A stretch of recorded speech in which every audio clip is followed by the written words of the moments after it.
Hello YouTube family and welcome back to the channel. I'm so glad you're here. If you're new to the channel, my name is Dr. David Harvey. I'm a chiropractor. I've been in practice for over 20 years at this point, and I'm happy to welcome you to the channel, and I'm even happier to count you as a friend. So here we are. We're going to talk about, you guessed it, the coronavirus again. I know, believe me, I'm as tired of it as you are, talking about it, hearing about it, and dealing with it. And I will be so happy, as I know you will be too, when this is behind us. And getting it behind us is something I want to help you with today if I possibly can. We're going to talk about something that I've implemented into my own life. I've urged my family and my loved ones to do the same, and many of them have. And that's something called a contrast shower. Now, we're going to get into the whys and wherefores and what that is in just a second here. But first of all, a little bit of housekeeping and a story. Okay, the housekeeping. The goal of my channel is twofold: to keep things simple and to provide you with hope. And I intend to do both of those with this video as well. And also, I need to say thank you to two websites. One's called Medcram, and the other one is called the Life and Health Network. I want to thank these websites and these videos because this is how I learned about the contrast shower and how to implement it. This isn't something I made up or developed on my own. Far from it. This has been around for a long time, as a story I'm about to tell you is going to detail. But again, the people at Medcram, the website, and they also have YouTube videos that are absolutely awesome. Their goals are to provide you with information about medical procedures and medical conditions in a way that's simple, but a tad more sciencey than I go into. And they have an awesome YouTube channel that is every day updating the pandemic situation we're dealing with. And they do a wonderful job. I highly recommend you check them out. The Life and Health Network is a website that taught me how to do a contrast shower, the details of it, and they do an awesome job well also. So a shout out to both of those websites and video people and everybody involved. You guys are doing an awesome job. Thank you so much for your efforts. Okay, now the story. We're going to talk about the Spanish flu. This is a true story, and you've probably heard about the Spanish flu either in passing, or maybe you've done research on it, or maybe you just heard it, people talking about it in comparison to the pandemic we're dealing with now. The Spanish flu started in 1918, just after the ending of the First World War. And it was a strain of influenza, so it was a different type of virus than what we're dealing with. But the same thing happened. It started, then it spread all around the world, and it killed indiscriminately.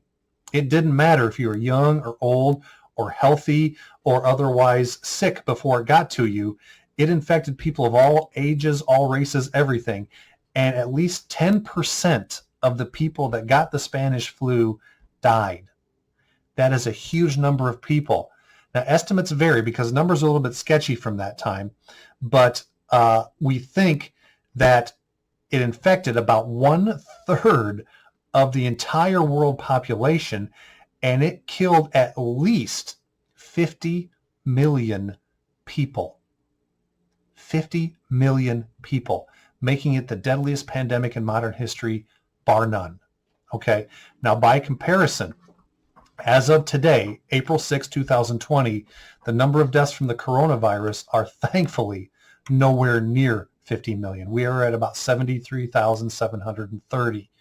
And believe me, I am by no means belittling any one of those deaths. Every single one of them is a tragedy. And if you've lost someone to this illness, or if you are in fear of losing someone you love or care about or know from this illness, my heart goes out to you. My prayers go out to you. It is a terrible, terrible thing every time someone passes away from this disease. What I'm hoping to do by this video is perhaps give us an opportunity to help avoid some of those deaths. Okay, so let's continue with the Spanish flu story for a moment. What happened was the same thing that's kind of happening now. When this flu hit, they didn't know what to do about it.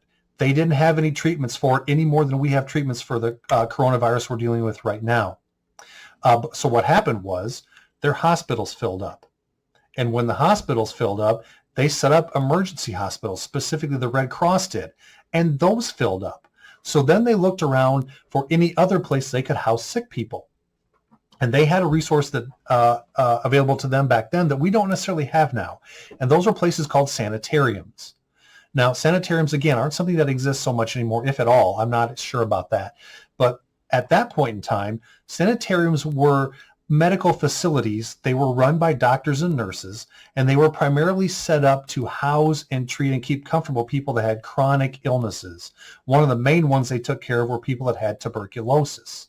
Okay, we don't have much TB in the U.S. anymore right now because we have developed antibiotics since then. But sanitariums existed prior to antibiotics where they didn't know how to treat these people. They just knew that probably this disease was going to shorten their life. So they kept them in one area. So again, they didn't infect the rest of the population, but also to keep them as comfortable, treat them any way they could while they lived out the rest of their lives. Okay, so they took these sanitariums and they used them to also house Spanish flu patients. Now, here's the thing. Again, as I said, they didn't know how to treat that infection any more than we really know how to treat the COVID-19 infection. Okay, but a difference is that now we have instantaneous communication. We can share data and information, snap of a finger. It can go around the world. But back then, they didn't have internet. They didn't have television. They didn't have much other than telephone and radio. So it kind of depended on where you were as to what sort of treatment you got for this particular illness. All right.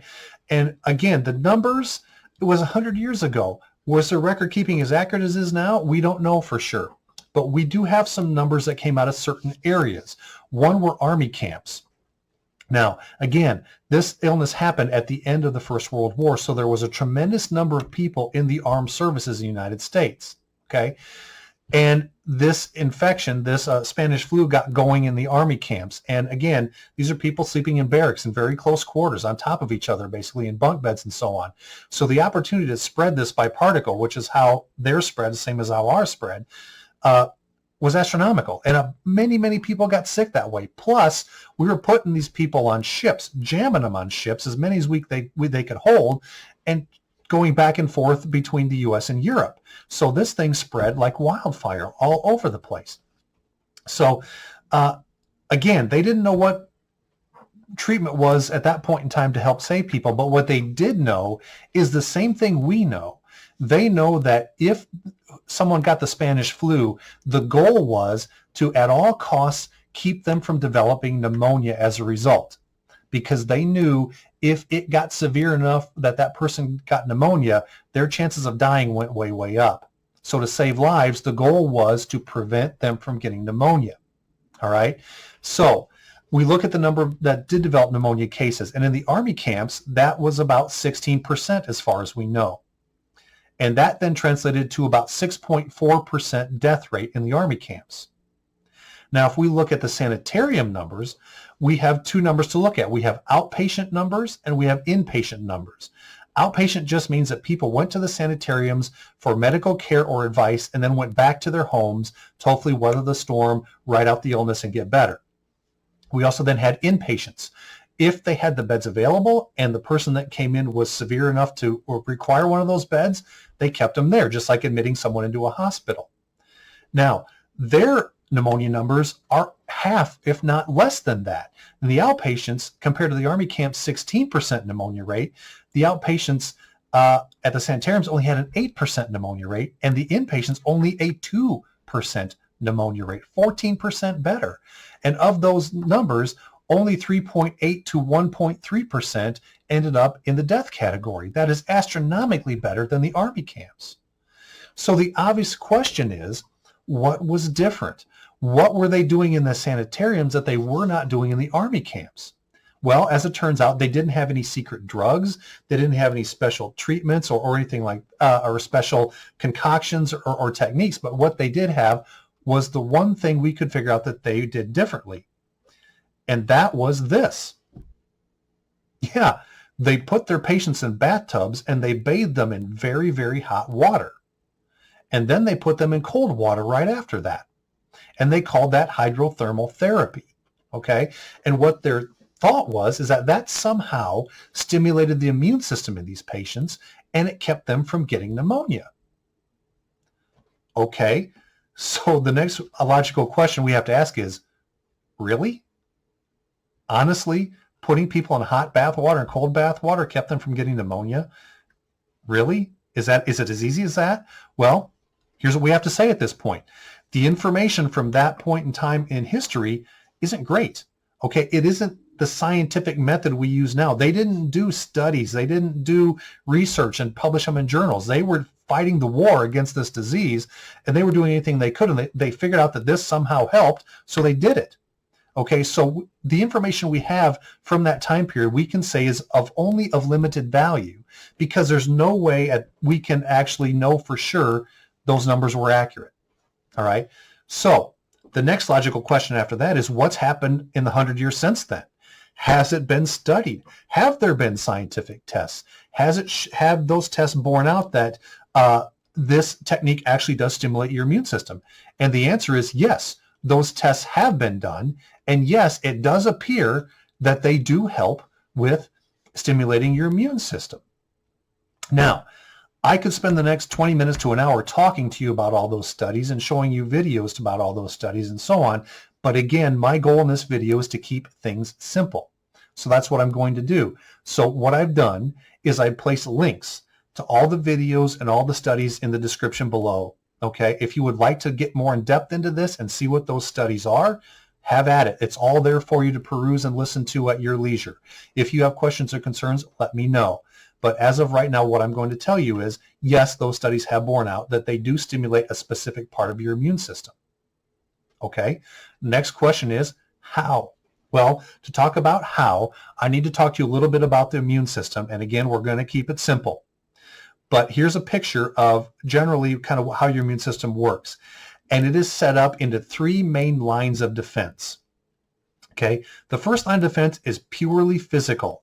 The boundaries, the walls, the coverings of your body to physically keep things like bacteria and viruses from getting inside your body. So that's things like your skin, okay? Your mucous membranes, which is all the moist skin, like on the inside of your mouth, the inside of your nose, various other parts of your body. Your stomach acid, so if you eat something and swallow it, your stomach acid kills the bacteria or virus before it can get into your body and cause trouble. So it's kind of like your castle with your moat around it. That's going to keep a vast majority of things out of your body. But as we know, things do get into your body. Bacteria and viruses do make it past the first line of defense.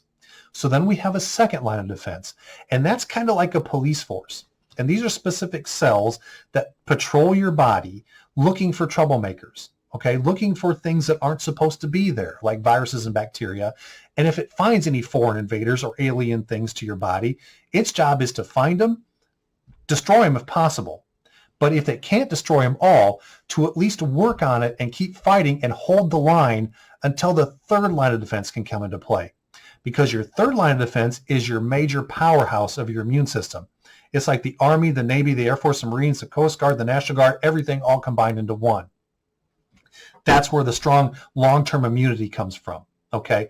But the thing about it is, for that army to get geared up and come out and fight, it takes time, okay? Because that part of your immune system has to study the invader, it has to learn about it, what its weaknesses are, and how to destroy it. And once it knows how to destroy it, it has to get those weapons out to its troops, and then those troops have to march out, find the bacteria virus, and then go to war with it.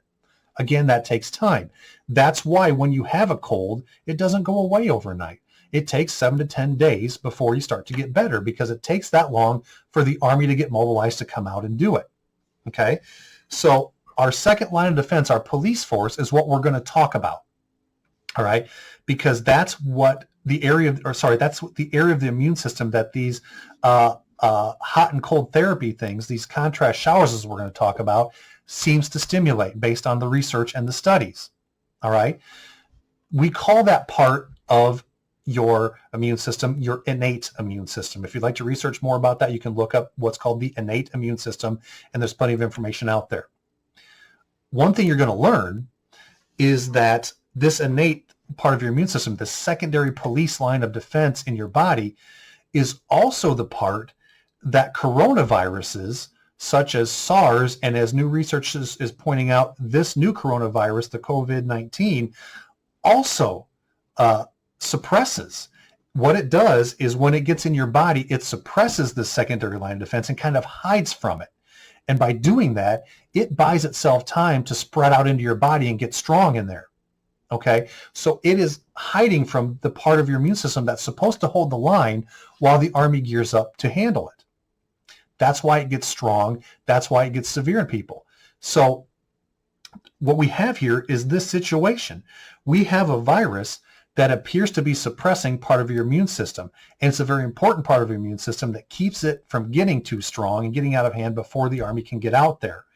We also have a tried and true old school technique that can stimulate this part of your immune system, stimulate it, keeping it strong, keeping it going, keeping it mobilized and ready. So the question is, can this old school technique help us today with this virus? Well, we're going to talk about that. And the way it might help us is by something called a contrast shower, which is doing the exact same thing they did in the sanitariums 100 years ago, but doing it at home in your own shower. We're going to use alternating hot and cold bath soaks or showers to boost your innate secondary police force part of your immune system. Now, it's important at this point we stop for a second so we can all understand this, and I want you to hear this. This is important. We're going to be totally transparent with this video. We're going to be totally upfront and honest with this video, as in all of them. The effectiveness of using a contrast shower to treat COVID-19 patients has not been tested to my knowledge. So I can't say with 100% certainty that this will in fact work. We're going to talk more about that later, and I'm going to repeat that later because it's important you understand that at this point. But before we talk about how to do a contrast shower, we're going to talk about how it fits into and where it might help us with this COVID-19 situation. Our current strategy for dealing with this pandemic in the United States is a two-pronged approach. It's kind of a before and after approach. The before part of our strategy is to keep you from getting infected in the first place to the best of our ability. That's where our isolation comes in. That's where our hand washing and our not touching our face comes in. That's where social distancing and sheltering in place if need be comes in to avoid getting infected with it in the first place. Okay, that's the before. Now the after part is dealing with people that need the hospitalization if they get bad enough. So that's where we get into making sure we have enough beds available in the hospitals, making sure we have enough ventilators available in the hospitals, making sure the staff, the doctors and nurses in the hospitals who are fighting this fight and who are risking their lives to do it. And thank you, every single one of you who are doing that. There aren't words. There aren't words for what you're doing and what you're risking, except to say thank you. That's the best we can do. So keep fighting the good fight. We appreciate it more than you know. But making sure they have the personal protective equipment, the masks and so on that they need, and also the people doing the drug trials and helping to find medications that might help us with this, and also people looking for vaccine remedies as well. So that's our after part. So we've got the before and after covered pretty well, but that leaves a pretty big gap in the middle. And to illustrate that, I want to show you this. Okay, let's talk about people who get infected. Okay, let's say on a given day, X number of people get infected. Okay, now 80% of those people are going to have a mild to moderate form of this infection. They're going to get better at home on their own in isolation, and that's going to be the end of it. They're going to go on with their lives. It's the 20% that gets severe that we're concerned about. The 20% that this goes beyond mild to moderate into the severe or critical phase of things. And they are the ones that have to be hospitalized because they are the ones at risk of going to the point where they develop pneumonia and end up dying from this. All right. So between the time you're infected and between the time you start to show symptoms is anywhere between 5 and 12 days on average, we've been able to figure out so far. So within that period of time, your body has 5 to 12 days for that secondary immune system to hold the line and keep things under control enough to give the army time to march out and take care of it. All right. But if this virus suppresses it and grows strong in those 5 to 12 days, then that's when you run the chance of getting into that 20% that goes severe. All right. So what we need to do then is this contrast shower, this hot and cold water therapy to stimulate that part of your immune system might be best used in that 5 to 12 day period. So we can keep your innate police force part of your immune system strong enough to hold the line so you don't get critical before the army can get there to help you. Okay. So if this works, and again, it's an if, I'm going to be honest with you, it's an if it works, because again, it hasn't been tested on COVID-19 patients at this point, to my knowledge. But let's hypothetically say it does for a second. And let's hypothetically say that we can take the 20% that go critical and knock that number down to 15% instead. What does that mean?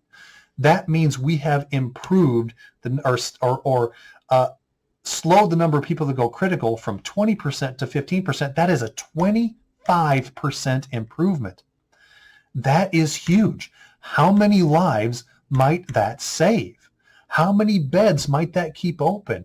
How many healthcare professionals might that protect from that 25% additional increase in exposure? That's huge, everybody. That's huge.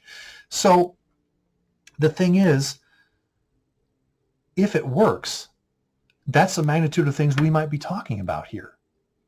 And here's the beautiful part of this. It's easy. It is incredibly easy to do this. You can do it at home. You can do it with things you have at home right now. You don't have to go buy anything. You don't have to, nothing needs to be produced or manufactured any place. Nothing needs to be distributed. You don't have to worry about getting to the store in time to get one before everybody else does and it sells out. None of that. You can do it literally right now in your home. All you need is a shower or a bathtub. It's that simple. So let's talk about it. Let's talk about how do we take a contrast shower. Before we get into the details, again, a couple things we need to be transparent about, and I will need to make sure you understand this clearly. Contrast showers will not prevent you from getting infected with the coronavirus. It will not prevent that. The preventative measures are what's in place. Wash your hands. Don't touch your face. Stay at home. If you do go out, keep that 6 to 10 foot distance. Socially isolate yourself when necessary and whenever you can. That's how you prevent yourself from getting infected, okay? Also, contrast showers will not cure COVID-19. I'm not talking about a cure here. To my knowledge, there is no cure for COVID-19 available right now. The only cure is a strong immune system that is capable of fighting off and defeating this enemy before you go critical and developing pneumonia and getting worse and potentially dying. That's the cure. What we have to do is give your body time to handle that and do what it needs to do. We're not talking about a cure here, okay? What contrast showers might be able to do in this case is help to boost your innate immune system and help you avoid getting critical or survive getting critical should that happen to you, God forbid. Okay, so let's talk about it. How do we do this? Well, a couple things you're going to need. You need a shower or bathtub. Okay, you're going to need a towel and you're going to need a timer. You got one on your phone, probably. Okay, hope your phone's waterproof. If it's not, don't take it in the shower with you, of course, but find a timer that works. Now, you can also grab a thermometer and a cup to catch some water if you'd like. And I'll tell you how that fits in. It's optional, but if you want to get very, very specific about your temperatures, you're welcome to do that. So let's talk about how to take a contrast shower. It's 4 easy steps. Step number 1, turn on your shower and get the water hot. How hot? Well, preferably between 102 and 110 degrees or to your tolerance. All right. If you want to get that specific about it, catch some water in the cup, stick your thermometer in there and see what it reads out for you. Okay. You can also just, again, do it to tolerance. We want to get the water as hot as you can tolerate it, but understand we don't want you to get damaged, okay? We don't want you to get burned or scalded from this or hurt your skin in any way, shape, or form. We just want to get the water as hot as you can healthily stand it because our goal here is to up your body temperature. We want your body insides to get hot, kind of like what happens in a fever, because when that happens, we know the virus replicates and grows slower, and we know it stimulates part of your innate immune system to go out and help fight it. Okay, so we want to get your body hot. So we want to stay under that hot water for 3 to 5 minutes. Okay, after 3 to 5 minutes, we move on to step 2. Step 2 is now the cold water phase. And what we're going to do is we want to get the water to between 55 and 70 degrees. And then we want to stay under that cold water for only 30 seconds. Okay, 30 seconds to a minute, no more than a minute, but all you have to do is do it for 30 seconds. And again, if you don't want to worry about measuring the temperature, if you don't happen to have a thermometer, get the water cold enough not to freeze you out, but that you can stand being under it, but makes you go, oh, you know, that deep breath, oh, that's cold, that kind of a feeling. That's what you want to get. And again, only for 30 seconds. Once you've made it through the 30 seconds, and believe me, you'll make it through. It's okay. A little uncomfortable the first couple times, but I tell you from experience, you get used to it. Okay. Then you move on to step 3. Step 3 is simply repeat steps 1 and 2 more times. So we want to do 3 repetitions of this. Hot, cold, hot, cold, hot, cold. You can do more if you want to, but 3 is what the minimum. Okay. Once you're done with doing the 3 steps, after your final cold water phase, turn off the shower, get out, towel off, and put on something warm. And you've just done a contrast shower. It is literally that easy. Now, having said this, I'm going to tell you this now. There are some cautions for this, and there are some situations where you want to not do a contrast shower. And the cautions are as follows here. This is when you want to modify doing this procedure and change it a little bit. First of all, if you have advanced diabetes, if you have loss of sensation in your body, meaning if you can't accurately feel how hot or cold the water is, we don't want to hurt you. We don't want to burn you. We don't want to make you too cold. Or if you're pregnant, what you want to do is you want to make the shifts in temperature less extreme. Okay? Only use a 20 degree change in temperature if that's the case. If you have hyperthyroidism, a hyperactive thyroid gland, don't do this very often. Okay? And if you have an inability to tolerate heat or cold in your body, for whatever reason that might be, you want to use less extreme temperatures. You want to do whatever you can tolerate without damaging yourself or causing any flare-ups in any conditions you might have. Again, this is about helping, not hurting you. So please be judicious when you do this if you have any of those conditions. Speaking of that, there are conditions that if you have them, you want to avoid doing a contrast shower. And here's those. If you have lymphedema, either due to a disease or surgery, that's swelling of your lymph nodes or your lymph glands, you don't want to do this. If you have advanced cardiovascular disease, don't do it. If you have advanced renal or kidney disease, don't do it. If you have MS, multiple sclerosis, avoid doing a contrast shower, and also avoid it if you have seizure disorders like epilepsy or something similar. If you're extremely obese, we would like you to avoid the contrast showers in those cases as well. If you've had a recent meal, just like going swimming in the old days, wait an hour before you do the contrast shower. If you've been feeling chilled that day at all, if your body just have the chills, good day to avoid a contrast shower. And also if you've ingested alcohol or illegal drugs that day, avoid doing a contrast shower in those cases as well. Now let's also talk about who should do these, meaning adults versus children. What we know for sure is that in children, this innate police force part of your immune system seems to be a lot more active and robust than it is in adults. So if you have a household with more than several people in it, and everybody wants to do a contrast shower, you're going to run out of hot water. So you're either going to have to stagger the times that you do these, like some in the morning, some at night, or you want to prioritize. Prioritize the elderly first. Prioritize adults after that, and then third come the children. But again, their robust innate immune system may be one of the reasons why this virus seems to be much more mild and much less of an impact on children than it is on adults or definitely the elderly. So prioritize in that way. So this contrast shower, to sum a few things up, can in fact this old school technique help us today with the COVID-19 infections? And I would like to say yes. I would like to give you a concrete, absolutely yes answer, but the honest and transparent answer is maybe. Maybe. It might work. It hasn't been tested on COVID patients enough for us to know for sure. We know it's been effective in the past.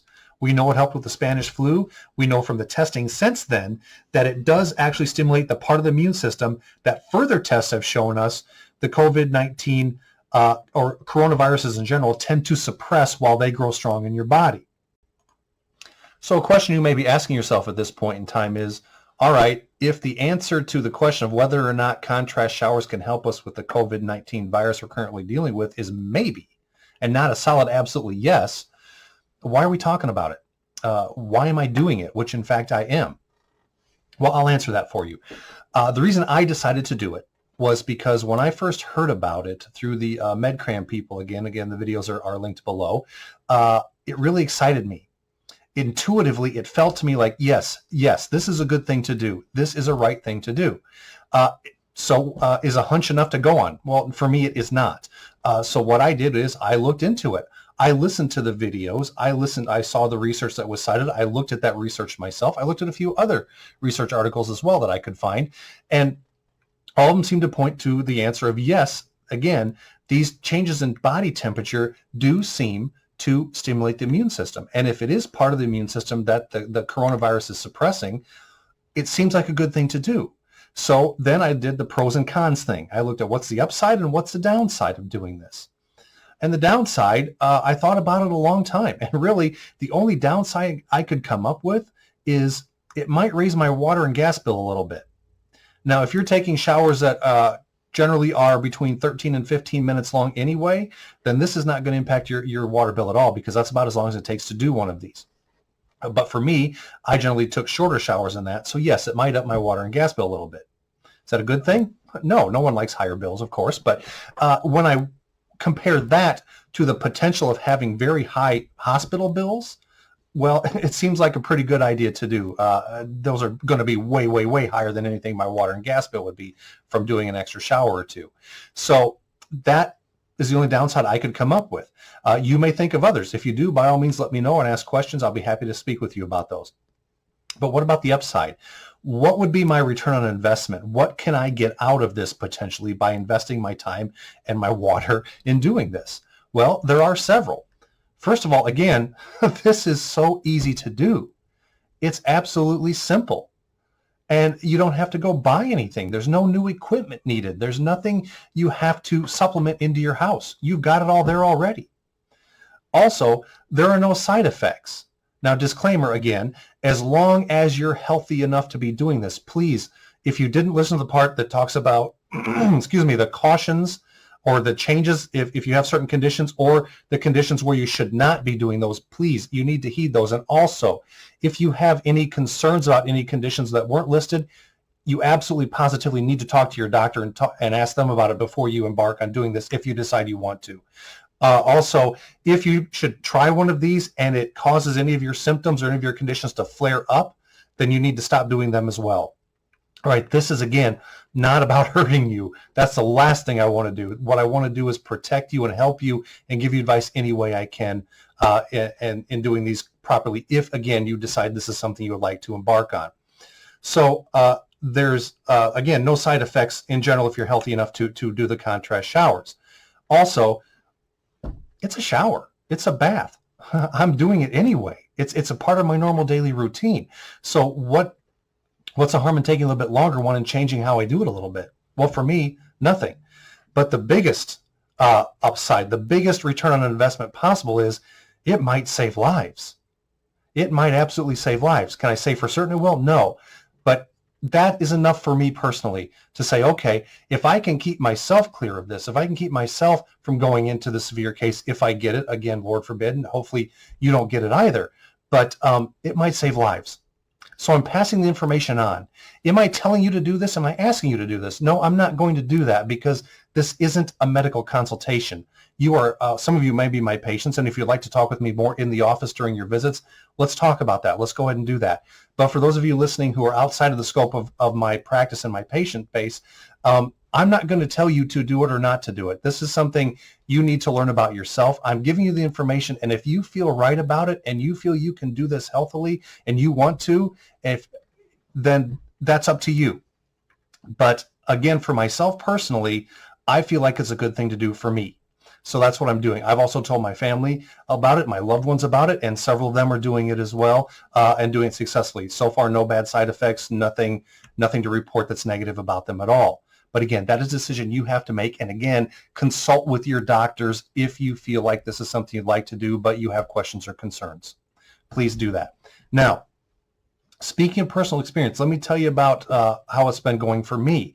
I've been doing these contrast showers now for about a week.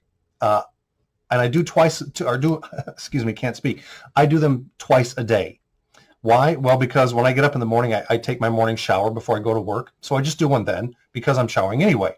Also, because I'm a doctor, I'm a chiropractor, I'm still working. I'm still in business. I'm still seeing patients every day, and that ups my chances of exposure to the coronavirus. So the first thing I do when I get home every night is I take another shower to clean myself off. And as long as I'm doing that, I do another contrast shower then. You don't need to do them twice a day yourself. Once would be sufficient. But for me, that's just a logical way to do it. Now, have I had any problems with it? No. Getting used to the cold water part, okay. The first couple times it's uncomfortable. Absolutely, it would be for anybody, but actually I'm used to it now, and it really doesn't bother me all that much at all. Shifting over and getting used to that isn't difficult at all. It just takes a couple times, and that's that. Do I feel any different? The answer to that is yes and no. I don't feel physically different, and neither will you. You'll feel like you took a shower.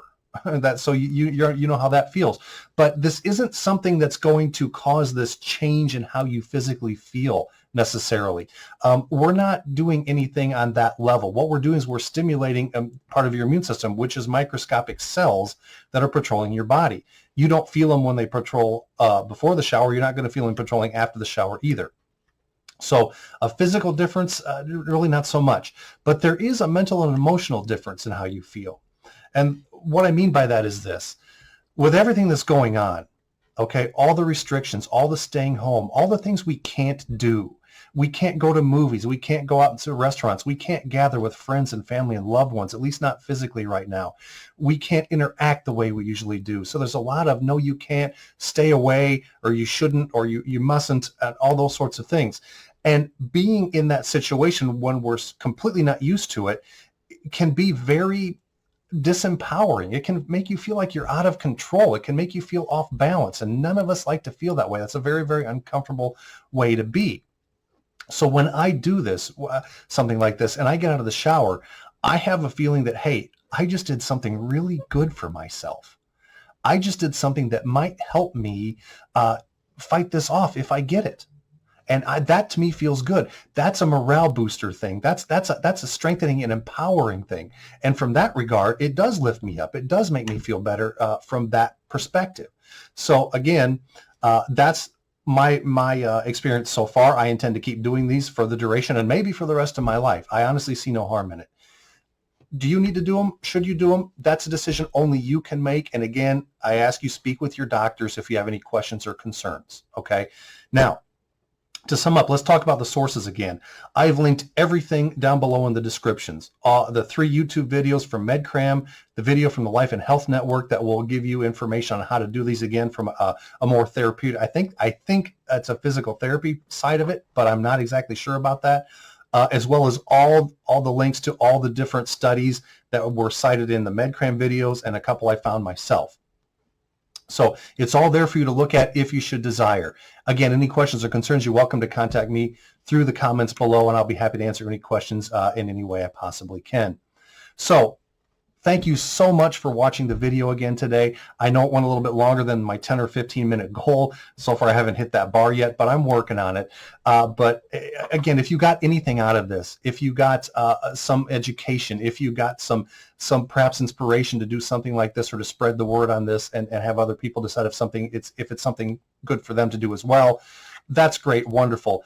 Please hit the thumbs up if you like the video. And if you would like also, please hit the subscribe button and also hit the bell button while you're at it so you can get alerts when I upload videos, which I hope to do again very, very soon. And hopefully it'd be on something other than the coronavirus for a change. That would be nice, wouldn't it?